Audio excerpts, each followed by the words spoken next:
Shikues nderuar televizion shqiptar të Amerikës, ju përshëndes.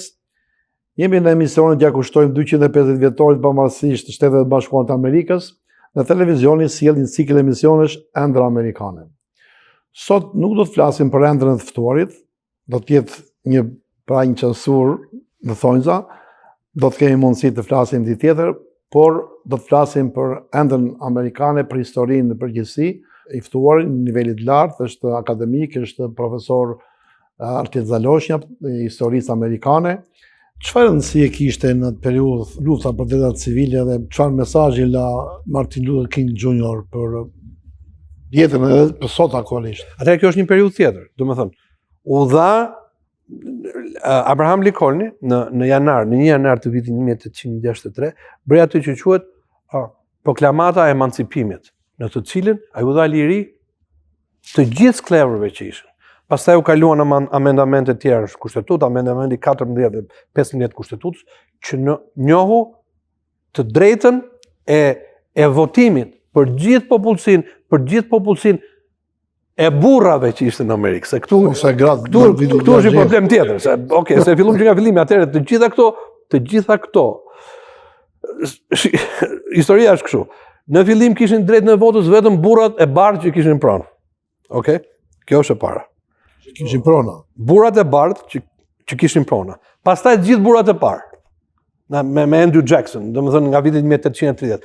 Pastaj gjithë burrat. Të bardhë afrikano-amerikan me ngjyrë sido që ishin.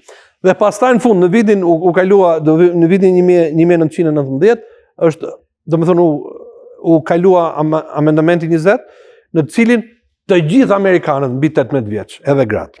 Kështu që ka kategori të ndryshme në për cilat kalohet. Në fillim burrat e bardhë me pronë, pastaj gjithë burrat e bardhë, pastaj gjithë burrat, pastaj burrat e gratë mbi 18 vjeç. Tani, mbasi u dha e drejta afrikano-amerikanëve, sidomos në ligjet në shtetet e jugut, filluan të zbatoheshin disa forma dhe disa parime që në një mënyrë ose në një tjetër u akufizonte atyre të drejtën për të votuar. Por, ata që i shkruanin këto ligje, ishin kaq hizër, si mund të themi ne, që i shkruanin në mënyrë të tillë që nuk binin ndesh me kushtetutën. Për shembull, një mënyrë se si kufizonte ata ishte testi i gjuhës. Sa flet gjuhu ti? Domethënë, a je në gjendje që ti të shkruash e të lexosh? Tani, një njeri që vjen nga sllavoria, nuk është në gjendje, nuk ka pasur shkollimin e tillë që gjithmonë të shkruaj të lexoj. Veç kushti detyronte gjithmonë. Domethënë, ja kufizonin detën në mënyrë atë. Një tjetër ishte poll tax, domethënë taksa për votim. Të vinte taksa ai që domethënë këto quhen përgjithsisht quhen ligjet e Jim Crow, kështu quhen Jim Crow laws, dhe ato me gjithë afrikano-amerikanëve ju dha e drejta dhe ishin të lirë, tani kufizoheshin këto aspekte të tjera. Këto krijuan segregacionin bashkë me atë që të përmenda unë më parë që ishte Plessy versus Ferguson. Ajo krijoi ndarje tjetër, domethënë fëmijët e vegjël nuk shkonin dot në një shkollë. Të dy racat e ndryshme nuk mund të shkonin në njëjtin autobus, nuk mund të hanin në njëjtin restorant. Restoranti duhet ndaj. Dhe kjo ishte këtu deri nga vitet 1950, kështu vazhdoi. Domethënë të lirë në letër, por jo të lirë në realitet. Atëherë çfarë ndodhi? Ka pasur një rregull, ishte rregull gjithmonë, sidomos në shtetet e jugut, që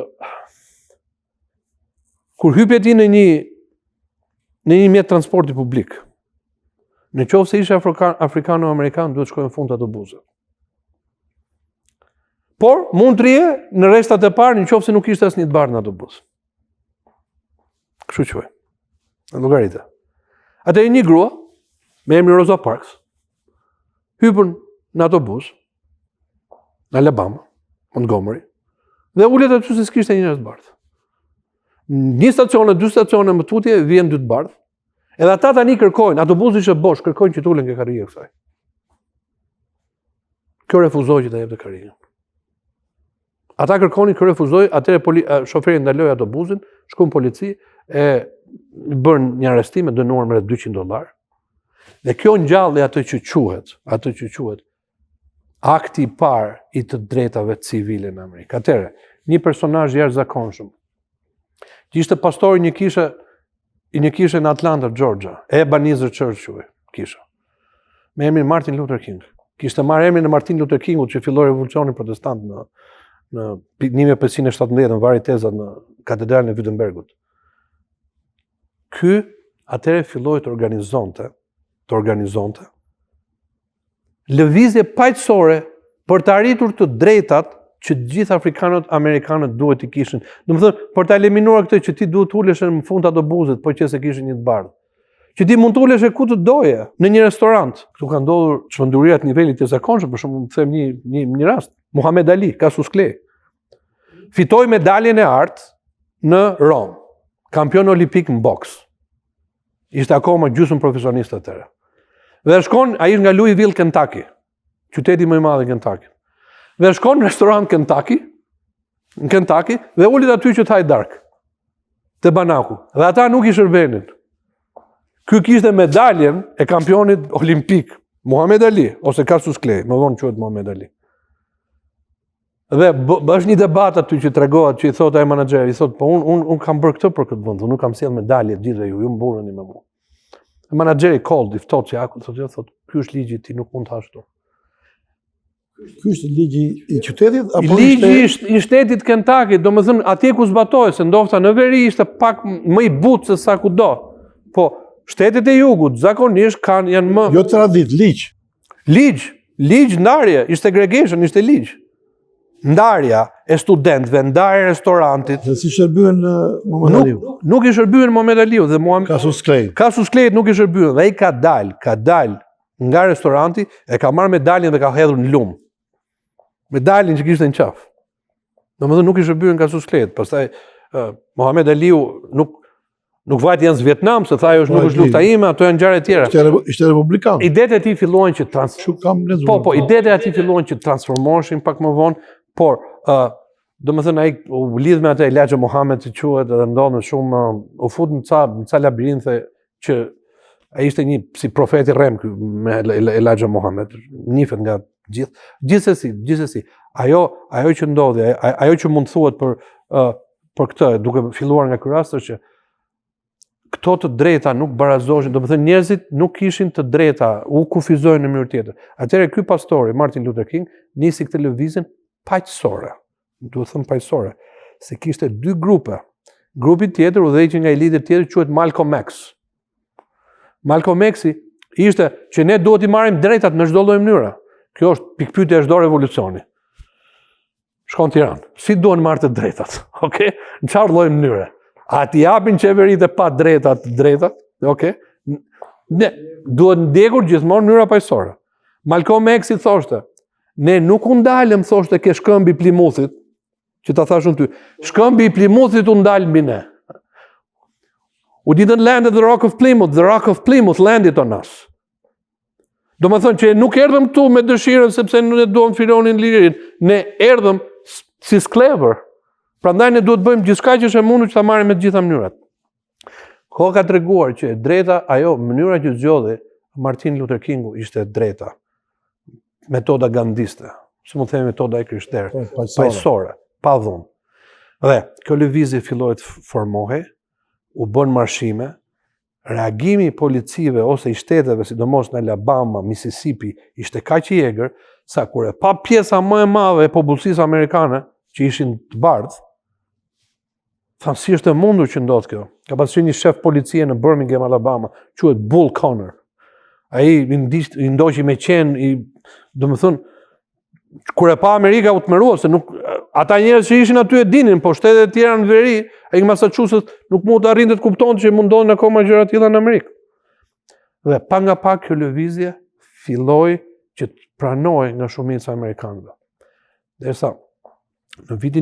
Ndërsa u bë një marshim i madh në Washington, vitin 1863, Martin Luther King mbajti një speech, një fjalim që edhe ky fjalim ka shumë vlerë, që quhet "Un kam një ëndër, I have a dream" speech. Mu përpara Lincolnit, përpara asaj pishinës famshme, The Reflecting Pool, që është atje, është një pishinë shumë e gjatë në National Mall. Çdo njeri duhet shkojë ta shohë, unë kam bërë disa herë. Dhe janë gjitha monumentet.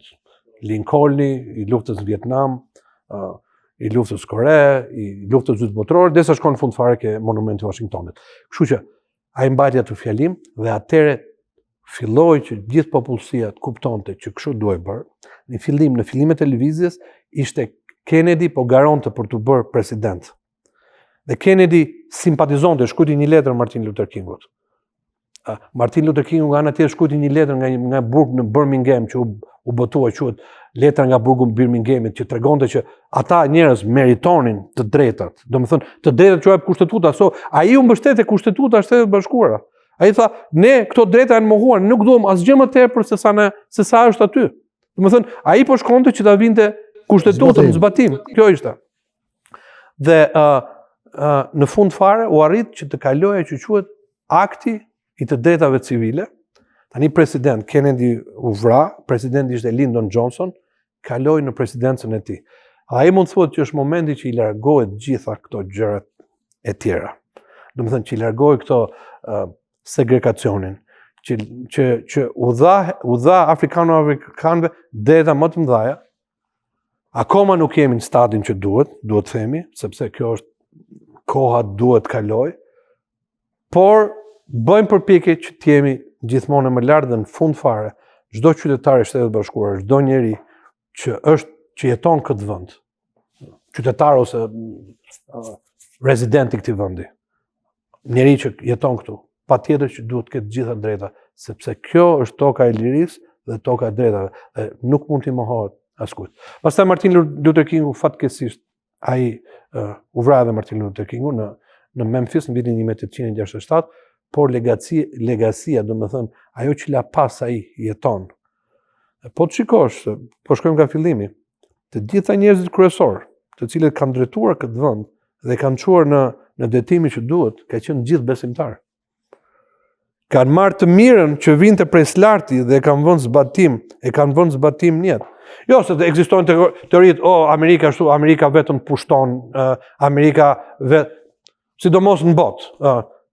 Amerika nuk është perfekte, Amerika ka faje, Amerika bën gabime, Amerika nganjëherë paraqet atë që s'duhet, okay? Në periudha të caktuara, presidentë të caktuara. Por në thelb, idealet të cilat ky vend është krijuar janë ideale të larta. Dhe shpresojmë që të vazhdojë të jetë ashtu.